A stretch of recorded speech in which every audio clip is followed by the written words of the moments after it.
ಒಕ್ಕೂಡಿಸುವ ಒಂದು ಪ್ರಯತ್ನ ಧ್ಯಾನ. ಆತ್ಮ, ಮನಸ್ಸು, ದೇಹ ಲೌಕಿಕ ಜೀವನದಲ್ಲಿ ಒಂದಾಗಿರಲ್ಲ. ಯಾವಾಗಲೂ ಒಂದ್ಸತಿ ಸೇರುತ್ತೆ, ಯಾವಾಗಲೂ ಬೇರೆ ಬೇರೆಯಾಗೇ ಇರುತ್ತೆ.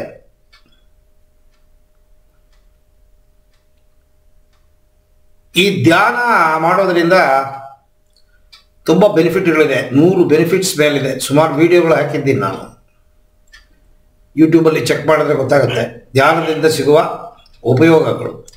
ಆಧ್ಯಾತ್ಮಿಕ, ದೈಹಿಕ, ಮಾನಸಿಕ, ಭಾವುಕ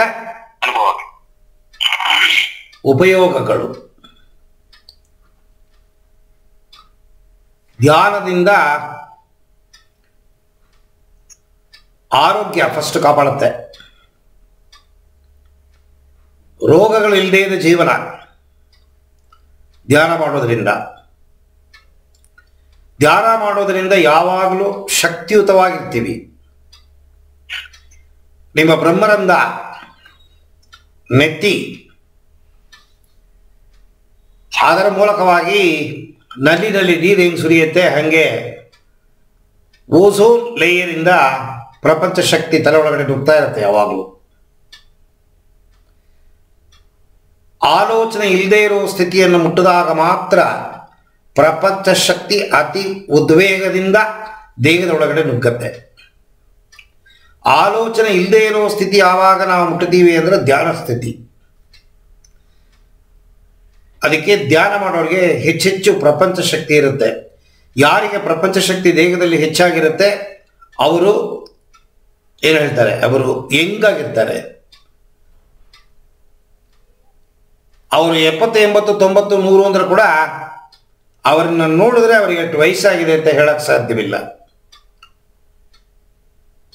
ಸೆಲ್ಲುಗಳು ಬೇಗ ಸಾಯೋದಿಲ್ಲ. ಆಧ್ಯಾತ್ಮದ ಅನುಭವಗಳು ಆಗಬೇಕು ಅಂತಂದ್ರೆ ದೇಹದಲ್ಲಿ ಪ್ರಪಂಚ ಶಕ್ತಿ ವಿಪರೀತವಾಗಿ ಶೇಖರಣೆ ಆಗಬೇಕು. ಹೆಚ್ಚು ಪ್ರಪಂಚ ಶಕ್ತಿ ದೇಹದಲ್ಲಿ ಶೇಖರಣೆ ಆಗುತ್ತೆ, ಅಷ್ಟು ಬೇಗ ನಿಮ್ಮ ಆಧ್ಯಾತ್ಮದ ಅನುಭವಗಳು ಅದು ಏನು ಅಂತ ಕೇಳಬೇಡಿ. ಒಂದು ಹೆಂಗಸು ಬೊಸರು ಡೆಲಿವರಿ ಆಗೋ ನೋವು ಹೇಗೆ ಅಂತ ಹೇಳ್ಬಿಟ್ರಿ ಅಂದರೆ ಅವಳು ಬೊಸರೇ ಆಗಲ್ಲ, ಹಿಂಗೆ ಬೇಡ ಹೊಗೆ ಅಂದ್ಬಿಡ್ತಾಳೆ. ಯಾವುದನ್ನು ಗುಪ್ತವಾಗಿಡಬೇಕು ಅದನ್ನು ಗುಪ್ತವಾಗೇ ಇರಬೇಕು. ಸೊ ಹಾಗೆ ಆಧ್ಯಾತ್ಮದ ಅನುಭವಗಳನ್ನು ನಾವು ಶೇರ್ ಮಾಡ್ಕೊಳಂಗಿಲ್ಲ, ಹೇಳಂಗಿಲ್ಲ. ಆದರೆ ಒಬ್ಬೊಬ್ಬರಿಗೆ ಒಂದೊಂದು ಅನುಭವ ಆಗಿರುತ್ತೆ ಅಂತ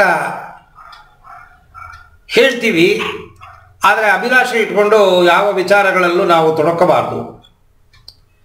ಆಧ್ಯಾತ್ಮ ಅಂತನ್ನೋದು ಭಗವಂತನ ಕುರಿತು ಮಾಡುವ, ಭಗವಂತನ ಹುಡುಕುವ, ಭಗವಂತನಾಗುವ ಒಂದು ಪ್ರಯತ್ನ.